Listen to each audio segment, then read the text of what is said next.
গত কয়েকদিন ধরে বাংলাদেশে কিছুটা অস্বাভাবিক অবস্থা বিরাজ করছিল।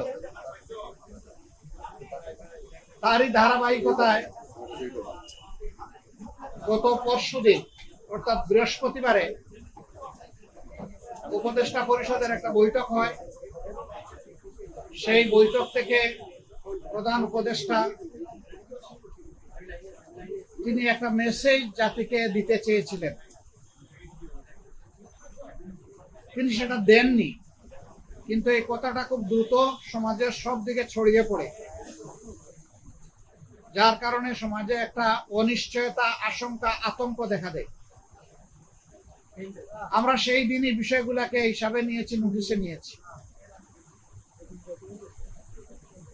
একই সময়ে একজন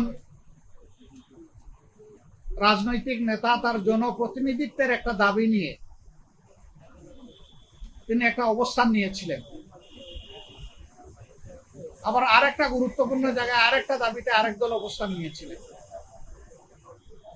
এই সব কিছু প্রধান উপদেষ্টার জন্য কিছুটা কষ্টের, কিছুটা বিরক্তির ছিল,